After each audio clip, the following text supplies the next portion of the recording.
Resumen del servicio dominical. El siervo de Dios que busca nuestro hogar de reposo. Ruth capítulo 3, y versículos del 1 al 18. Pastor David Kwon. Sus corazones andan lejos de Dios, pero aún así desean la gracia. Sin embargo, la gracia solo se encuentra al recoger las espigas sueltas en el campo de Booz. Deben empezar por la vida de fe del capítulo 1 de Ruth para poder llegar al fruto del capítulo 4. El orgullo les impide escuchar todo el estudio del libro de Ruth, pero Dios sabe terminar con todo aquello en lo que tengan puesta su esperanza humana, para que se vuelvan a Él. La escoria del mundo los hace alejarse de Dios. Así como al pueblo de Dios no le gustaba el maná y quería regresar a Egipto, muchos de ustedes desean un sabor diferente al de la panadería de Dios. Por eso viven con hambre. La última parte del capítulo 1 habla del Todopoderoso y también es donde Noemí reconoce su fracaso total por haberse separado de Dios. Ella sabe que es amarga y maldita. La familia de Noemí prefirió vivir en Moab, que es el lugar del diablo, la tierra maldita.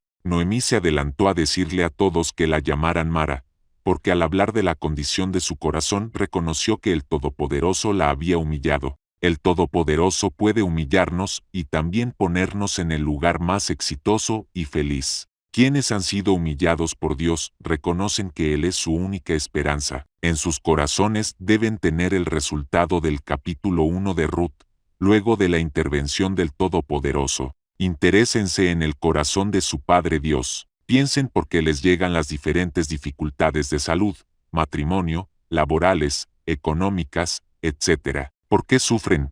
Es por no prestarle atención a la voz de Dios. Algunos oyen la palabra de Dios solo por obligación, pero este corazón no es bendito delante de Dios. Ruth, capítulo 3 y versículo 1. Si depositan su fe en el siervo de Dios, que en este capítulo es Noemí con su corazón arrepentido y quebrantado. ¿Cómo trabajará Dios a través de su siervo por ustedes? Dios los llevará al lugar de reposo, aunque para esto tenga que humillarlos y confrontarlos con su palabra. Pero el lugar de reposo que buscan ustedes y el que les busca el siervo de Dios son diferentes. Ruth, capítulo 3 y versículo 4 dice, y Él te dirá lo que hayas de hacer.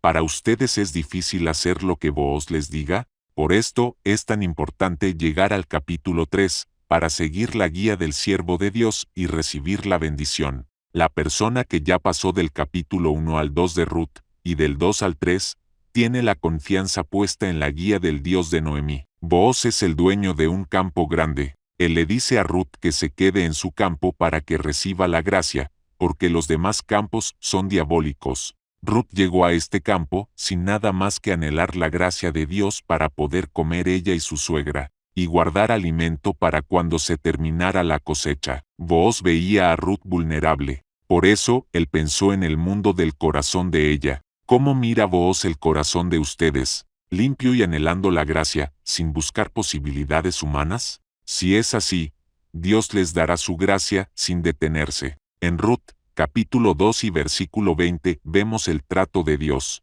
porque en Booz está la misericordia de Dios. Ruth, capítulo 2 y versículos 22 y 23. Dios llevó a Ruth al campo de Booz, que es símbolo de la iglesia, donde está el alimento de la gracia de Dios. En Ruth, capítulo 3 y versículo 5, ella le dice a Noemí que hará todo lo que le mande, lo cual es fruto de la confianza en el siervo de Dios. Noemí estaba buscando un lugar para el reposo de Ruth. Por eso Dios la respaldó a través de Booz, quien la cuidó y protegió. Este es el fruto de la íntima comunión espiritual entre Ruth y Noemí. En ocasiones lo que ustedes hacen por el Evangelio no es fácil humanamente, pero Dios los protege por medio de la guía del siervo para que les vaya bien. Ruth, capítulo 3 y versículos del 6 al 17. El borde de la capa de Booz sobre Ruth se refiere a cubrirla con su gracia. Booz vio el corazón bendito de Jehová en Ruth.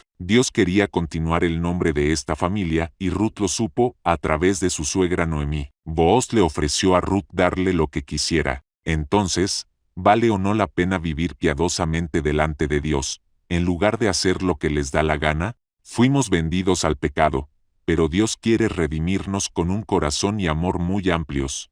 Dios no solo piensa en ustedes, sino también en sus familias. Ruth, capítulo 4, y versículos del 1 al 8. Booz sabía que el corazón de aquel pariente, que es el diablo, era un egocéntrico y solo le interesaba el mundano deseo de la carne. El diablo es nuestro exdueño, quien no tuvo amor para nosotros, él solo nos engañó y luego nos abandonó. Por otra parte, Dios nos ama al punto de haber entregado a su Hijo Jesucristo para darnos la vida eterna por medio del perdón del pecado. Booz iba a tener pérdida redimiendo a Noemí y a Ruth, pero no le importó. Dejen su camino carnal para que sus familias conozcan el Evangelio. Noemí, su propiedad y Ruth le pertenecen a Booz, y la evidencia es el zapato del pariente que no redimió. Nosotros también tenemos la evidencia del amor y la redención de Dios por medio de Cristo en la cruz. Somos de Cristo y la evidencia es la cruz. Nosotros no podíamos morir físicamente en la cruz, pero Jesús lo hizo por nosotros. Booz, que es sombra de Dios, tiene nuestro zapato derecho para mostrárselo al diablo. Somos de la cruz, ahí fuimos clavados.